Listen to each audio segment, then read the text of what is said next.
ce podcast, je tends le micro à toutes ces femmes qui désirent partager leur propre éclosion, leur propre manifestation, leur naissance ou leur renaissance.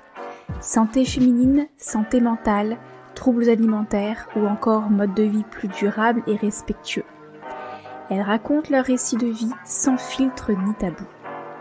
Je suis Alexandra Portail, hôte de ce podcast, et je te souhaite la bienvenue dans Éclosion.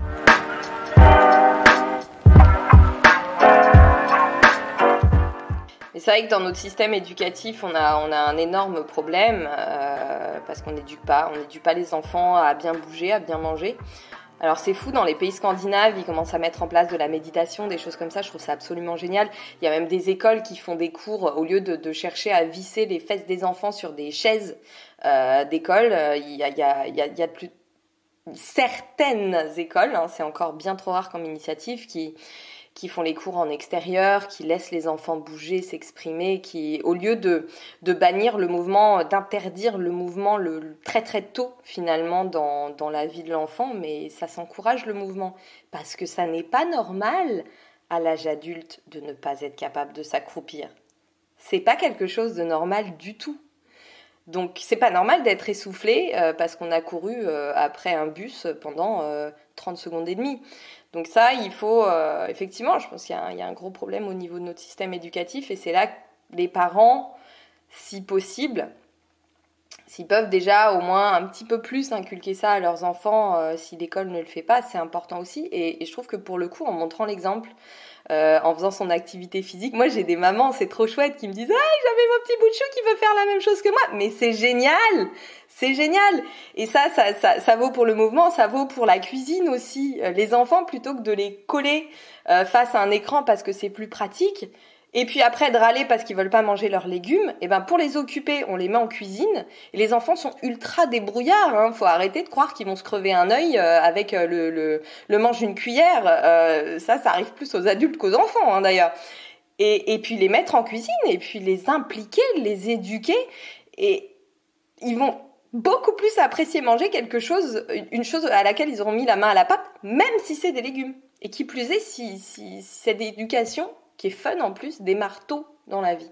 Alors, j'ai un autre sujet chaud bouillant à te proposer. Ouh là là là là. Le sujet de l'alimentation.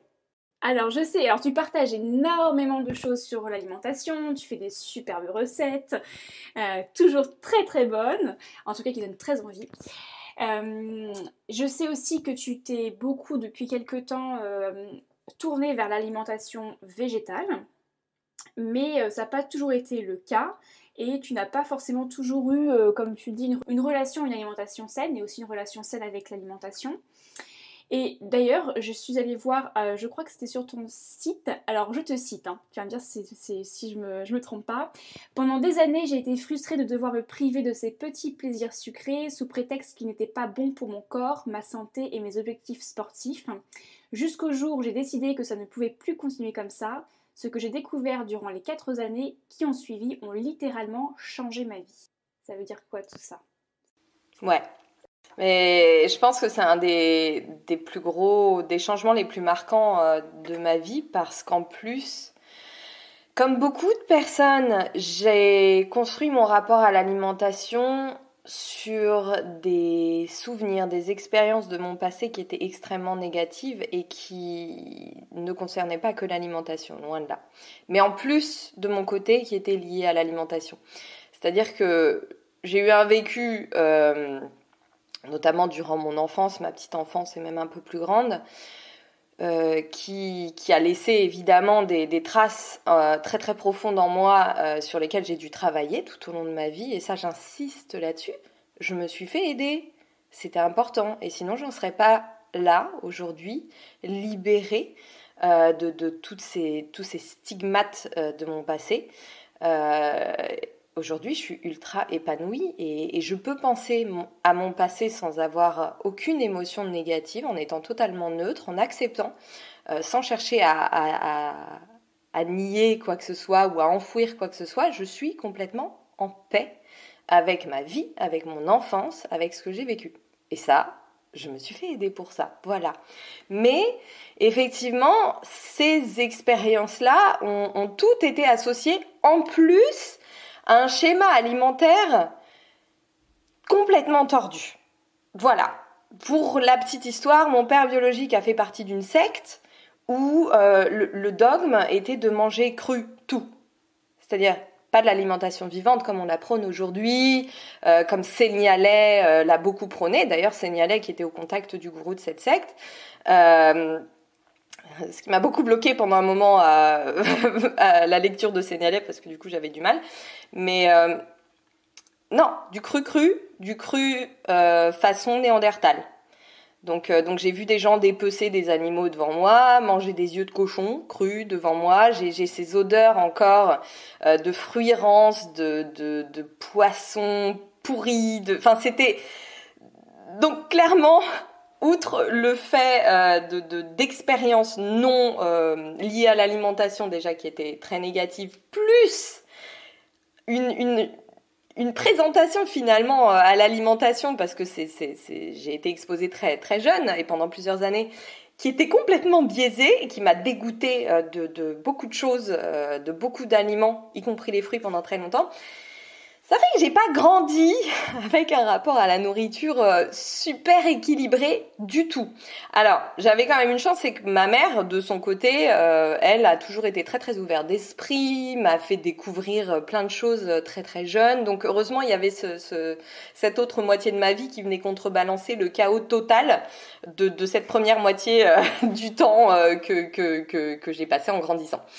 Donc du coup, j'ai eu beaucoup de problèmes de ventre qui étaient très psychosomatiques mais aussi physiques et puis bon, j'ai grandi avec ça, voilà. Sauf que effectivement, quand le fitness est arrivé, ça a été une autre affaire, et notamment quand j'ai commencé à vouloir impacter mon physique. En fait, quand j'ai commencé à me mettre davantage sur les réseaux sociaux et donc à me comparer et donc à remettre en question ma légitimité de coach en fonction de mon physique, là j'ai commencé à beaucoup plus vouloir utiliser encore une fois la nourriture comme un outil me permettant de sculpter ma shape, de perdre du poids, toujours perdre du poids parce qu'on veut toujours perdre du poids, c'est incroyable.